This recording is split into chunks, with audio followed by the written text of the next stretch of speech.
So all that remains is to choose the murder weapon. Now, who could I implicate today? I think it makes the most sense to implicate somebody with the pants, with the underwear, and use the same murder weapon that they would have used. It makes the most sense. Oh, did not mean to do that.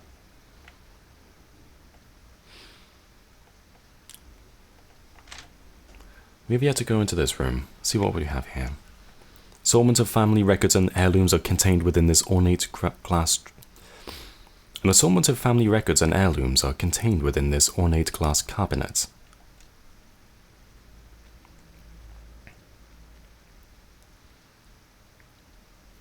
I don't know. Of course you do. Use that head for once, boy. Great Uncle Thomas? What initials do you see on that silverware? CB? And what kind of halfwit spells Thomas with a C? I don't know. Well, I do. That's the kind of halfwit that's standing next to me. Now, which of your ancestors owned that silver chalice? If you get this one wrong, there will be serious consequences, boy.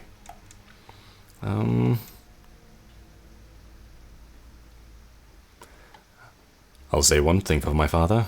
His style of parenting has always been consistent. There is nothing in this old lectern. I managed to force open the locked drawer of the writing desk. Inside I find pages of poetry penned in my sister's handwriting. They seem to be love letters penned to an unidentified female. From the descriptions, I would guess it's a new maid. Interesting. I'll leave those alone. Indeed. Work is to be done. And books. I do not care about books.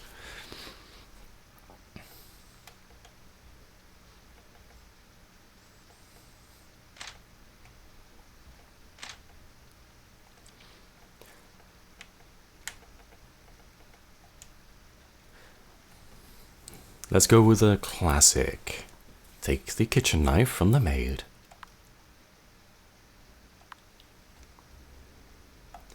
And use the pants, or use the knickers in the maid's bedroom, if I can.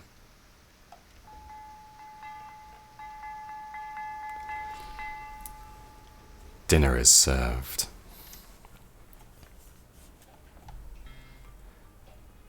Sophia, could you come here a moment?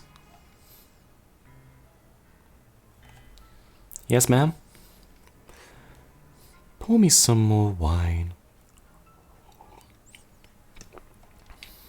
Yes, ma'am. But, madam...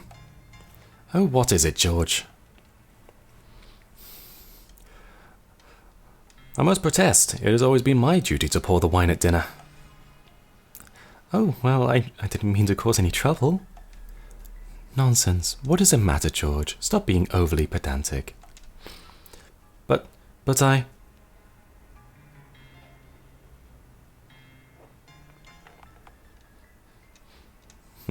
Come on, let George pour the wine. Just let him pour the damn wine, would you? It's his job. You stay out of it, boy. If your mother wants the girl to pour the damn wine, then the girl will pour the damn wine.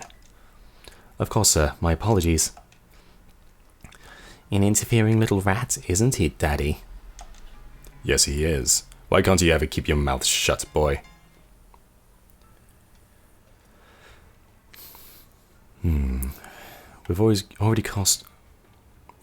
We've already caused a bit of a stir. But the groundskeeper, maybe he'll remember that. Maybe I have an ally now. But for now, I shall keep silent. You're right, I'm sorry. I must have had too much wine myself. You better not let it happen again. Sophia, could you come here, please? Yes, Miss Jennifer?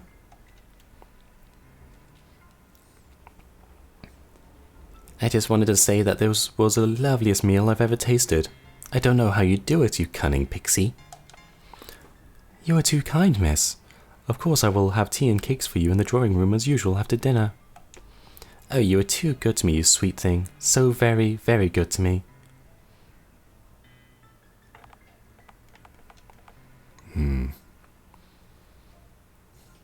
It may be best to play oblivious to this, for now. I won't have any, thank you. I couldn't eat another bite. Well, you weren't offered any. So there. Please, Jennifer, let's all try and be civil. Anyway, let's not forget why we are here today. To celebrate your father's birthday. Such a very important occasion. To celebrate your father's birthday. Such a very important occasion for us all. You are so dear to us, Malcolm. Happy birthday, Daddy. I went American then. What? Okay. Indeed, that. I need a coffee. That's going in the outtakes. Indeed, happy birthday, Father. Let's hope it will be one to remember. Doing the deed. Now it is the time to quickly plant any items of evidence you have. To do so, simply enter the desired room and select the item in your inventory. When you are ready, enter the drawing room to do the deed.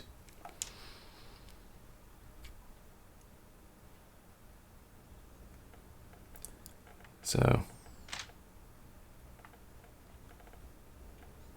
let us go into the servants' quarters. Oh, whoops.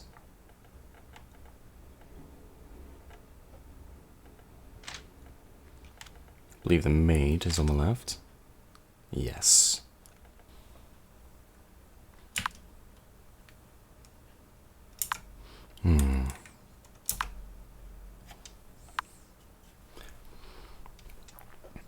I don't particularly relish the thought of carrying these around in my pocket, but needs must. Do I want to plant this item of evidence in this room? Yes, I do. I decide to conceal this item underneath the maid's pillow. This ought to be quite incriminating.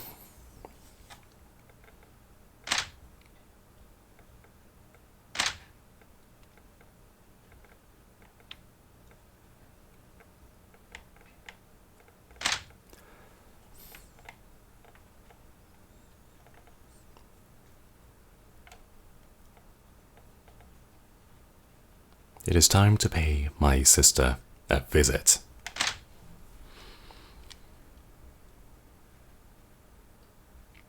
Oh, she's not here. Okay. I was not paying attention.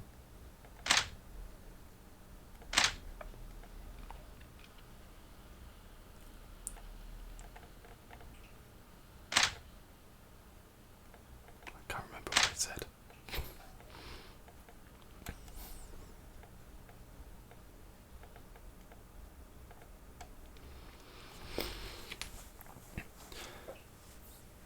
Am I sure that I want to enter the drawing room? Once inside, there is no turning back. I see Jennifer staring out of the window ahead of me, lost in one of her strange moods. She hasn't noticed me enter the drawing room. Now is the time.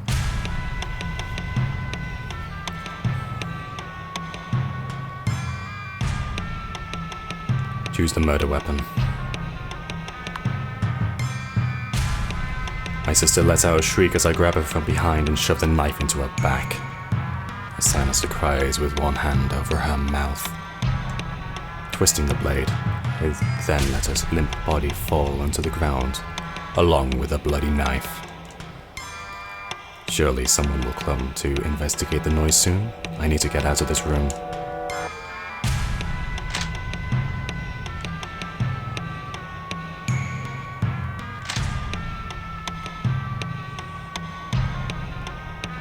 I don't have anything else to say to you, boy. It sounds like my deed has been discovered.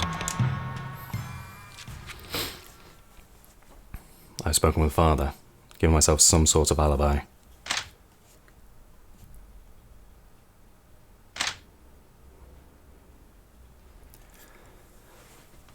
Good evening, everyone. I'm Chief Inspector Winston Lewis. I understand that this is a difficult time for your family. You're damn right it is. I want to know what you're doing wasting time in here whilst my daughter's killer is still out there. Well, Mr. Bruce, we have found no evidence of forced entry, and nobody was seen entering or leaving the house. It would seem entirely possible, then, that the killer is in this room. What? No. That seems highly unlikely, Inspector. Perhaps it is. However, in order to follow protocol, I will have to interview each of you in turn. Mrs. Bruce, would you like to meet me in the library first? I suppose so. The interview. Thank you for joining me in here, Mr. Bruce. I'm sure this won't take long. Before we begin, I will need to search your person. Better get these formalities out of the way. Is this really necessary? I'm afraid so. Turn around, please. Now that's out of the way, let's move on to the interview. As you know, I've already spoken to everyone else who was present in the house at the time of your sister's death. We have also now completed our initial search of the house, but we'll get to that later. Let's start from the beginning, shall we? First of all, we will run through all of your activities since your arrival. The maid says that you and the butler arrived shortly after 7 o'clock as she greeted you out the door. Later then you went to speak to the maid again, which is curious. Why did you decide to visit the kitchen?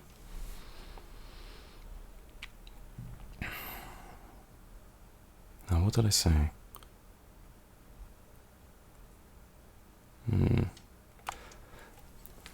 That was true. I did speak to her and ask her about my sister. I had some concerns about the way she was being treated. My family can be hard on the new staff sometimes. That seems like a good reason.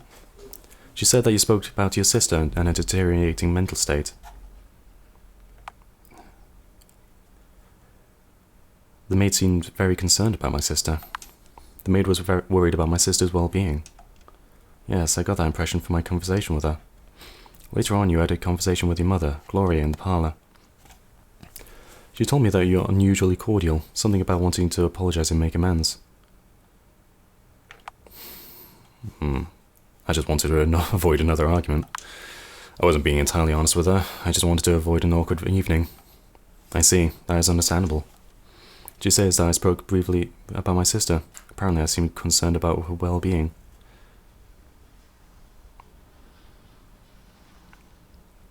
We were worried my sister may attempt suicide.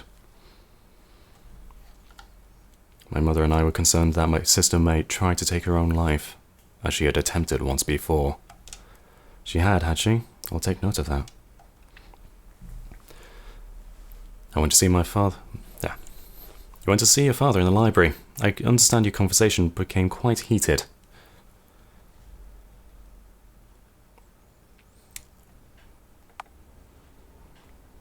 Of course it did. My father is an idiot. My father is impossible. Our conversations often become heated. I see. It caused you to lose your temper then. You discussed the prospect of your moving back to Dunshell. You refused to do so under any circumstances, I understand. Of course, I have already made a life elsewhere. My father fails to accept the fact I just have my own life now. I can't just move back here. Of course not, that's completely understandable. Let's discuss your conversation with the butler. I understand you spoke about the new maid, Sophia. The butler seems to have some... I understand you spoke about the new maid, Sophia. The butler seems to have some concerns about her.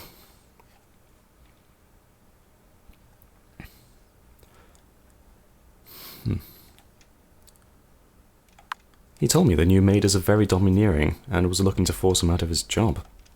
I believe cold and heartless were the words he used. I see. Interesting.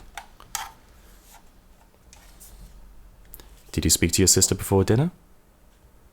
Yes, I did. Yes, I went to her room to see her. I see. And what did you discuss with her?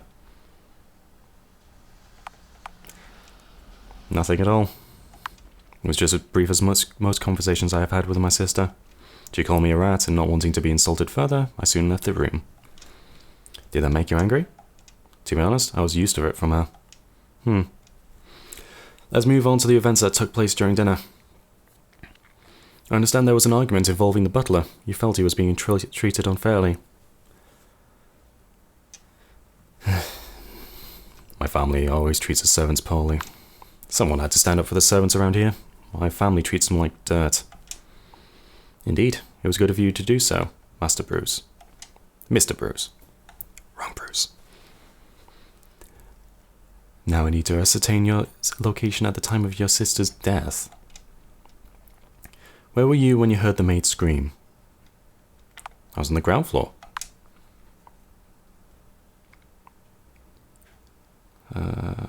Yes, I was in the West Wing. In the library. I was here. I was in the library. Yes, that's what your father told me. As I said earlier, we've completed our initial search of the property. The search did not turn up any items which gave me cause to suspect anyone in particular. I'm curious about the murder weapon. The knife used to stab your sister in the back came from the kitchen, making the maid a suspect. However, we have established you were also in the kitchen this evening. It is all very interesting. I'll be completely honest with you now, Mr. Bruce. While some of your behavior this evening has been peculiar, I can find no cause for any significant suspicion. I also think the evidence surrounding the maid may be worth another look. Given the weapon that was used, obviously suicide is not a realistic possibility. Now, as for what happens next, you can go for now, but I would not. You can go for now, but I would appreciate it if you did not leave town. I may have more questions for you later. I think another interview with the maid will be required also.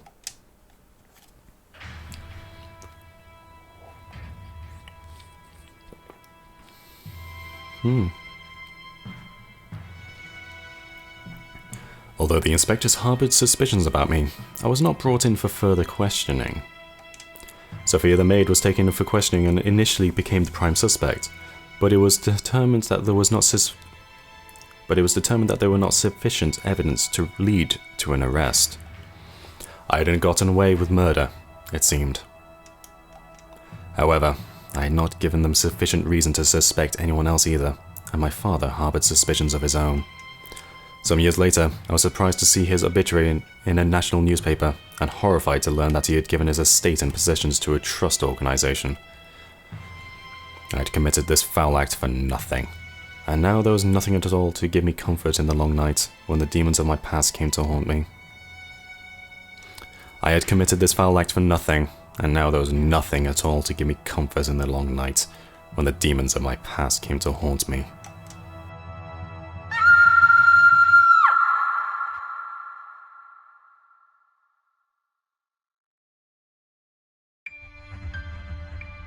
Perhaps, if I could do this all again, what could I do? How could I get away with murder and implicate someone else? Which murder weapon would I use?